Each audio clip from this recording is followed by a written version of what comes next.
시청자 여러분 안녕하십니까? 오늘도 하버드 대학 교수들이 학생들을 위해서 세상 살아가는 방법을 알려주는 인생 수업 특강을 24번째 특집으로 방송을 시작하겠습니다. 오늘 제목은 다른 사람을 도와라 입니다. 이 강의는 하버드대 경제학과 일레인 K 마크 교수의 강의 내용을 제가 일부 재편집한 내용으로 강의를 시작하겠습니다. 일레인 K 마크 교수의 아버지는 방사선 연구학자이시고 어머니는 도서관 사서인 부모님 슬하에서 자랐습니다. 진정한 자유주의자인 부모님은 딸 일레인 K 마크를 빈민학교에 보내 다양한 계층의 사람들과 만나고 사회의 수많은 면면을 이해하도록 지도를 했습니다. 훌륭한 부모 슬하에서 자란 일레인 K 마크 교수는 전공인 경제학과 이외에 학생들이 세상 살아가는 방법을 알려주는 인생 특강을 해주는 것입니다. 그녀는 재물, 지위, 물질 등과는 행복이 무관하다고 생각하며 행복해지는 비결을 찾아낸 것입니다. 그래서 이번 강의 주제는 다른 사람을 도와라 입니다. 고대 예언자이자 조로아스터교를 창시한 조로아스터는 타인을 위해 일하는 것은 책임이나 의무가 아니라 받아들여야 하는 권리다. 왜냐하면 그것은 당신에게 더 큰 즐거움과 건강을 가져다 주기 때문이다 라고 말을 했습니다. 미국의 한 무신론자는 모든 종교가 신화에 불과한 이야기일 뿐이라고 일갈했습니다. 그러나 그 역시 예수가 말한 타인을 도와야 한다는 것에는 동의하며 이렇게 말했습니다. 긴 인생 여정에서 즐거움을 누리고 싶다면 자신만이 아닌 타인을 위해 살아야 한다고 말을 했습니다. 진정한 즐거움이란 타인을 돕는 데서 얻을 수 있기 때문입니다.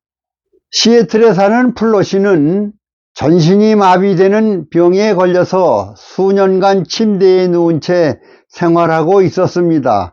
그럼에도 그는 수많은 사람에게 가장 이타적인 사람으로 평가받았습니다. 자신의 몸조차 마음대로 움직이지 못하는 사람이 어떻게 다른 사람을 도울 수 있었을까? 바로 그가 누워있는 중에도 줄곧 타인을 위해 서비스를 연구하고 개발했기 때문입니다. 그는 전국 각지에 있는 마비 장애인의 이메일 주소를 모아서 그들에게 응원의 내용이 담긴 메일을 발송했습니다. 그리고 이들을 연합해서 마비 장애인 단체를 만들어 회원들이 서로 편지를 주고받으며 응원하고 의견을 나눌 수 있도록 했습니다. 그는 지금도 매일 침대에 누워 하루에 1,400통의 이메일을 발송해서 수많은 마비 장애인들을 기쁘게 하고 있습니다. 플러시는 다른 장애인들과 달리 의기소침하거나 절망에 빠져 있지 않았습니다. 그는 진정한 즐거움, 즉 타인을 돕는 데서 얻을 수 있는 즐거움에 대해 잘 알고 있었습니다. 노벨 문학상을 받은 극작가 조지 버나드 쇼는 자신을 중심으로 사는 사람은 결코 행복해질 수 없다고 말했습니다. 다른 사람을 즐겁게 만들고 그들이 웃음 짓도록 해야만 당신 역시 진정한 즐거움과 행복을 느낄 수 있다고 말했습니다. 리나 부인은 심장병 진단을 받은 후 1년여 동안 하루에 대부분을 침대 위에 누워서 보냈습니다. 그동안 침대에서 나온 때라고는 가정부의 부축을 받아 침실부터 정원까지 걸어서 잠시 햇볕을 쬐일 때뿐이었습니다. 그녀는 자신이 평생 이렇게 살다가 죽을 거라고 생각을 했습니다. 그런데 일본이 전쟁을 일으켰습니다. 하와이 진주만을 공격하기 시작했습니다. 공습이 있던 날 포탄 하나가 그녀의 집 정원에 떨어졌습니다. 마치 지진이 일어난 것처럼 온 집안이 흔들리는 바람에 침대에 누워있던 리나 부인은 그만 아래로 굴러떨어지고 말았습니다. 무슨 일인지 채 파악하기도 전에 공습 경보가 울리기 시작했습니다. 휴일을 즐기고 있던 군인들은 급히 부대로 복귀하러 달려갔고, 군인 가족들은 일단 근처 학교로 모였습니다. 군인 가족들은 방이 여러 개 있는 집들에 분산해서 머물기로 했습니다. 이때 이전부터 리나 부인을 잘 알고 있던 군인이 침대 생활을 하는 그녀의 침대 머리맡에는 항상 전화기가 있는 것을 알고 전화로 가족들의 군인이 어디로 이동하고 있는지 수시로 계속 알려줄 테니 빠짐없이 기록해달라고 부탁을 했습니다. 리나 부인은 끊임없이 울리는 전화를 받으며 모두 기록해서 가족들에게 알려주었습니다. 그리고 리나 부인도 군인들의 가족들의 안부도 수시로 군인들에게 알려주었습니다. 그리고 가족을 걱정하는 군인이 전화를 하면은 가족이 머무르는 곳을 알려주기도 했습니다. 따라서 군인이나 가족들이 소식을 계속 알려주자 너무나 좋아하고 기뻐했습니다. 처음 일을 시작했을 때 그녀는 평소처럼 침대에 누워서 전화를 받고 필요한 내용을 기록했습니다. 그런데 자신도 모르는 사이에 앉아서 전화를 받기 시작했으며 점점 더 바빠지면서 어느새 책상에 앉아서 자료를 정리하고 필요한 물건들을 챙기기 시작을 했습니다. 얼마 후 그녀는 다른 사람들과 똑같이 생활했으며 밤에 자는 것 외에 다른 시간은 모두 침대에서 내려와 일을 했습니다. 리나 부인은 심장병 악화로 거동이 불편해 침대 생활만 하여 왔었는데 전쟁 발발로 군인 및 가족의 안부를 알려주는 통신사 일에 몰두하다 보니 본인의 건강이 매우 좋아진 것입니다. 군인과 가족 모두 너무 기뻐하여 힘들 줄 모르고 통신사 역할을 잘한 것입니다.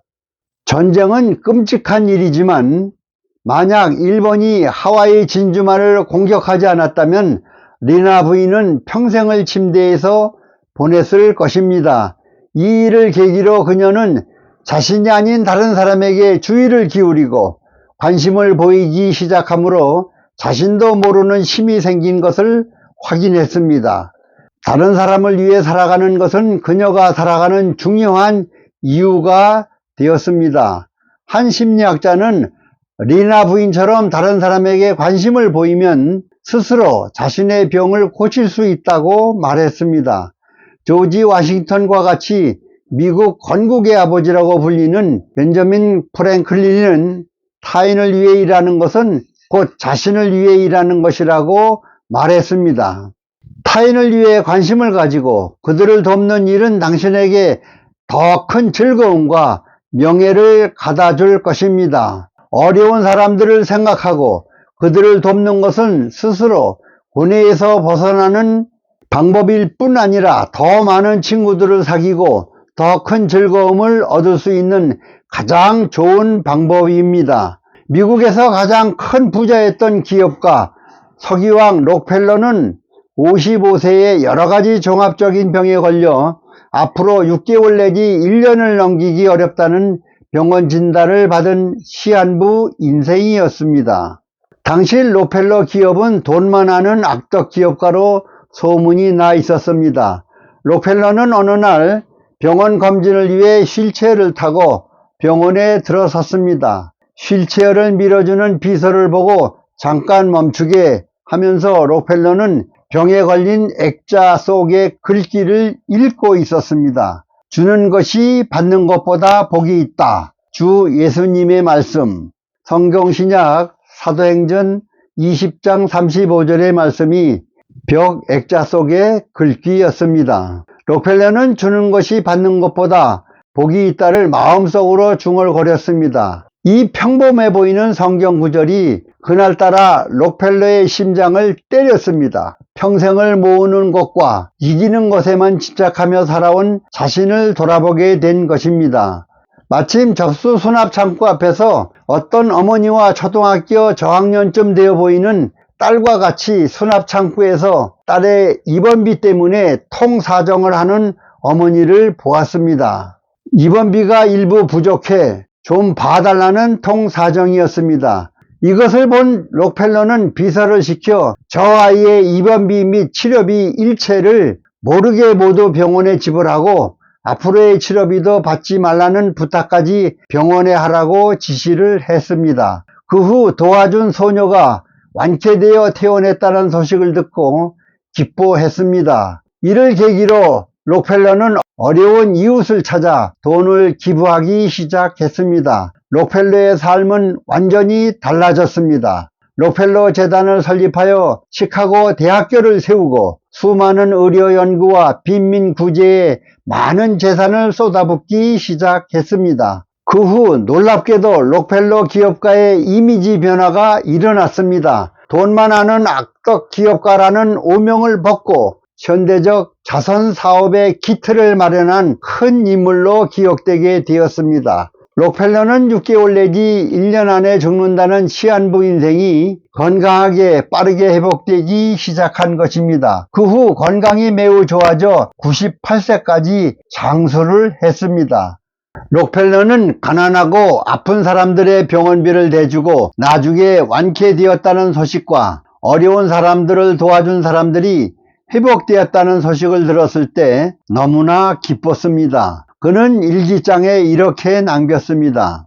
나는 내 인생의 전반기 55년은 쫓기며 살았지만 후반기 43년은 행복하게 살았다. 인생 전반전은 돈을 버는 법을 배웠고 후반전은 돈을 쓰는 법을 배웠다는 말까지 남겼습니다. 단순히 돈이 많은 부자를 넘어 나눔의 가치를 깨달은 진정한 부자가 된 것입니다. 학생 및 2030 세대 여러분, 그리고 국민 여러분, 어려운 사람들을 배려하고 돕는 것은 당신을 건강하게 하고 행복하게 만드는 일입니다. 그리고 당신의 가치를 크게 올리고 건강하게 장수도 하게 됩니다. 이와 같이 좋은 일을 하는 사람이 많을수록 그 나라는 살기 좋은 나라, 세계가 존경하는 나라가 될 것입니다. 국민 여러분, 지방선거가 얼마 남지 않았습니다. 여야 구분 없이 사람다운 사람을 꼭 뽑아야 합니다. 특히 나라를 이끄는 지도자들은 사람다운 사람이 되어야 합니다. 오늘 방송은 여기서 마치겠습니다. 구독과 좋아요 눌러주시고 널리 퍼뜨려 주시면 고맙겠습니다. 설 연휴 가족과 함께 즐겁게 행복한 시간이 되시기 바라겠습니다. 끝까지 시청해 주셔서 대단히 감사합니다.